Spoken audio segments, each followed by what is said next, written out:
नमस्कार मित्रांनो, तुमचं जर वय 18 ते 25 आहे तर हा व्हिडिओ आत्ताच सेव्ह करून ठेवा.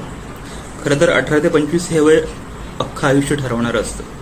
आपण आयुष्यात काय करणार, आपण किती सक्सेसफुल होणार, आपलं लाईफ कुठल्या दिशेला जाणार, हे सगळ्या गोष्टी 18 ते 25 मध्ये आपण जे काही करतो त्यावर डिपेंड असतात.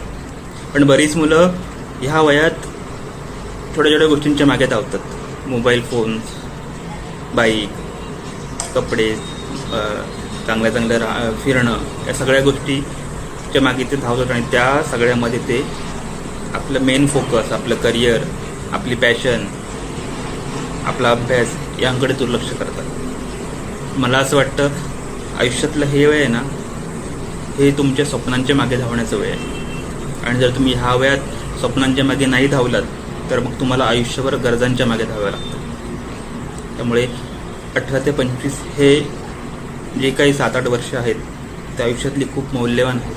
ती खूप खूप खूप विचारपूर्वक स्पेंड करा. अदरवाईज तुम्हाला आयुष्यभर त्या गोष्टी कराव्या लागतील ज्या तुम्हाला आवडत नाही आहे, जी तुमची पॅशन नाही आहे, जे तुम्हाला नको होतं, आणि तुम्हाला फक्त तुमच्या गरजा पूर्ण करता येतील. तुमची स्वप्न पूर्ण करणं हे तुमचं स्वप्नच बनून राहील. जास्तीत जास्त मुलांना हा व्हिडिओ पाठवा, जेणेकरून त्यांना ते कळेल जे आम्हाला तेव्हा कोणी सांगितलेलं. Thank you so much.